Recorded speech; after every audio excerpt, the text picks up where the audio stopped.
بسم الله الرحمن الرحيم، والسلام عليكم ورحمة الله وبركاته. مرحبا بكم في قناتكم الجديد الربح من الانترنت. ان شاء الله اليوم تتم ديال الدروس حول البيتكوين والعملات الرقمية. كيف ما كنشوفوا في لو سيت كوان ماركت كاب، الماركت كاب ديال البيتكوين ولا الماركت كاب ديال العملات الرقمية عفوا هو 413 مليار دولار، في حين ان البيتكوين 251 مليار دولار، وتقريبا 60% من الماركت كاب ديال العملات الرقمية كاملة تقريبا. أن البيتكوين يحتكر هذا السوق هذا ب 60.8%. تري بيان. بالنسبة للإيثيريوم شفناه قفز واحد القفزة نوعية، اليوم وصل ل 417 470 دولار. بالنسبة للبيتكوين كاش تقريبا باقي في الثمن ديالو بين 1400 حتى 1500 دولار. إيوتا 4.59 دولار، رايبل 0.24.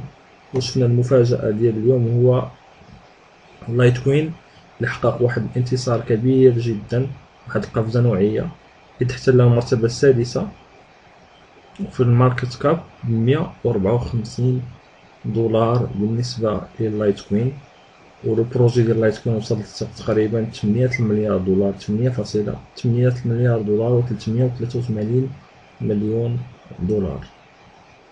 تري بيان. بالنسبة لو بري ديال البيتكوين، الى الثمن ديال البيتكوين اللي جينا شفناه وبغينا نديرو ليه واحد الاناليز صغيرة. كيف ما كتعرفوا بأن البيتكوين صراحة بدا كيتعرف دابا في العالم كامل. الناس اللي ما كيعرفوش ولاو كيعرفوه، خصوصا بدا كيتعرف عند الناس اللي عندهم لو بوتونسيال وعندهم ليكيديتي، عندهم لانفستيسمون، هما الفلوس. بدات كتعرف بالنسبه بداو كيعرفوا البيتكوين، خصوصا الناس اللي ديال البورصه.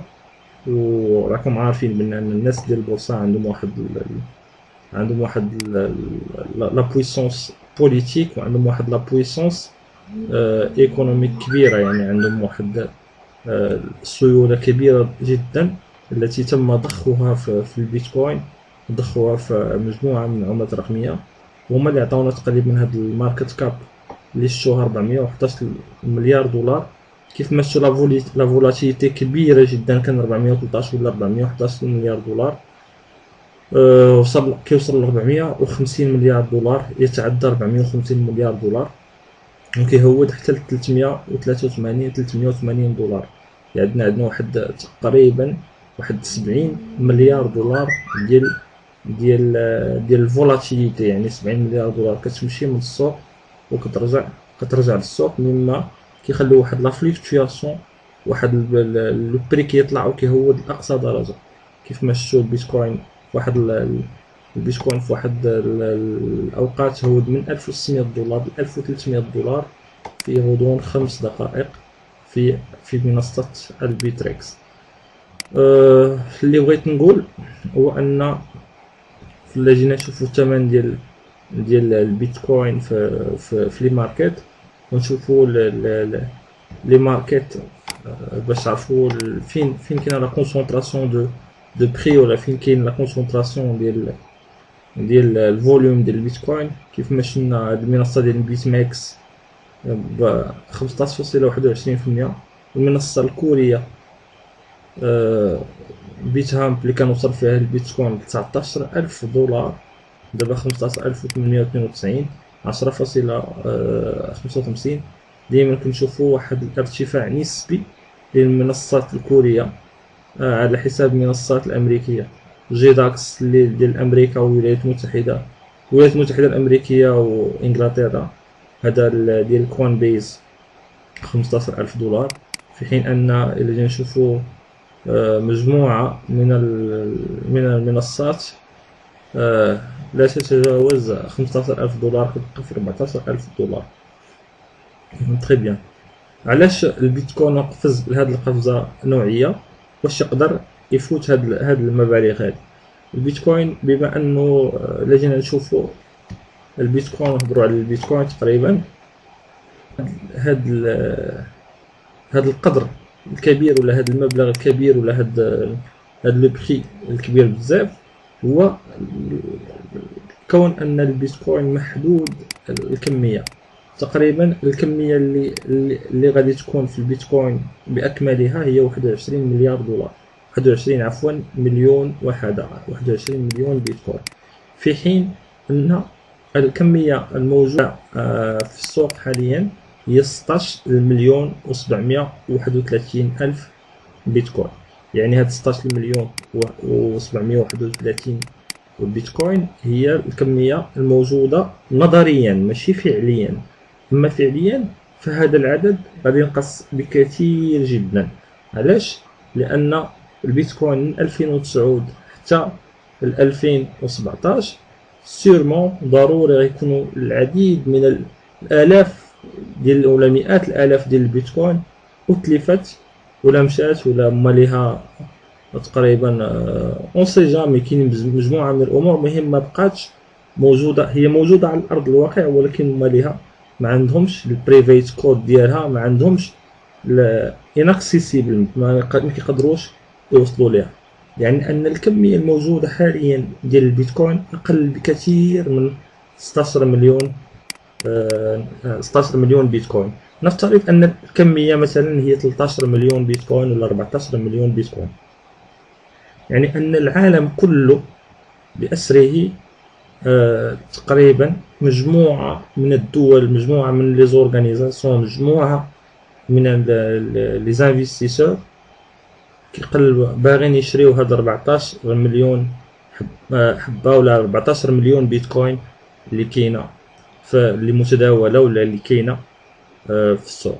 لذلك ثمن كبير، ثمن تقريبا هذا 14 ألف دولار راه ثمن قليل جدا بالنسبه للبيتكوين، ويقدر يتجاوز بكثير جدا.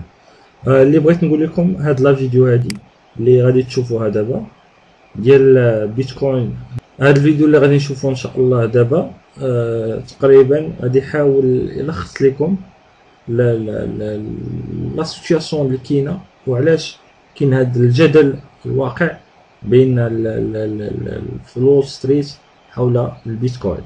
غنخليكم مع هاد لا فيديو باش تشوفوا اكثر. Are losing sleep over Bitcoin, a cryptocurrency that's been on such a wild ride. Bankers are losing sleep over Bitcoin, a cryptocurrency that's been on such a wild ride, is finally coming to Wall Street. On Sunday, Bitcoin futures contracts will begin trading. Those are basically an investment vehicle that lets you bet on. قلت ان لي فيتشر ديال البيتكوين غادي يوليو يتداولوا، غيوليو يدخلوا التداول في هذا الاسبوع تقريبا. Bitcoin without actually buying the underlying asset itself. It's also a way for big institutions like pension funds to get in on the action. But some of the world's biggest banks are taking a wait-and-see approach. They say they fear they'll bear the brunt of the risk, like U.S. banking giant J.P. Morgan, the Royal Bank of Canada. Others like Goldman Sachs will only allow certain clients to trade Bitcoin futures.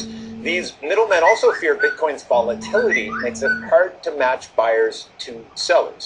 Our next يعني سي ام او، جي بي مورغان، جولدمان ساك. هذا جولدمان ساك قالت لك باغا تدخل البيتكوين، باغا تدخل الفيوتشر، ولكن الكونترا ديال الفيوتشر، ولكن غير واحد لي تريدر معينين هما اللي يقدروا يستعملوا هاد لي فيوتشر ديال لي كونترا، لان كاين واحد الريسك كبير ديال الفولاتيليتي. guest calls this a dangerous experiment. For a deeper look into the bank's position on Bitcoin future contracts, we're joined by Carl Schmada, Director of Global Product and Market Strategy at Cambridge Global Payments and friend of the program. It's nice to see you, Carl. You as well. What do you mean dangerous experiment? What is the experiment here? It's a huge experiment. I mean, that's the thing that I think people don't necessarily recognize here is this is really unprecedented. We've never seen something like this before. We've never had something like this traded on an exchange. And a lot of the investors and the institutions involved in it are, sort of wading into an unknown space. And so the key question. باش ما نطولش عليكم لا فيديو، غنخلي لكم لا فيديو في الرابط اللي تحت في لا ديسكريبسيون. ولكن دو توت فاصون كيهضروا على الجدل ولا كيهضروا على القيمه المضافه اللي غيديرها البيتكوين بالنسبه للي كونطرا ديال الفيوتشر، لي كونطرا ديال ولا الكونطرا ديال الفيوتشر في الاسواق العالميه في وول ستريت. ويهضروا على ان كون ان البيتكوين هو تجربه غير مسبوقه، وانه غادي يزيد واحد الاضافه كبيره، واخا كاين واحد لا فولاتيليتي اللي كبيره، وكاين واحد لو ريسك كبير في البيتكوين، الا ان المستثمرين المستثمرين غادي يقوموا في الاستثمار بالبيتكوين، لانه فرصه سانحه للحصول على العديد من الاموال. المهم لا فيديو غنخلي لكم في الرابط في لا ديسكريبسيون باش تشوفوها. بالنسبه للاستراتيجيه اللي تقدر دير دابا، بما ان البيتكوين عفوا بما ان البيتكوين تقريبا غادي يشهد واحد الصعود كبير جدا، كيبان لي انه سيتجاوز تقريبا 20,000 دولار، لان هاد الاخبار اللي كاينه وهاد الشيء ديال هاد الضجه وهاد الزخم اللي دار دابا البيتكوين في الاسواق العالميه ضروري غيترجم بافعال، غيكون واحد لامباكت كبير على الثمن ديالو.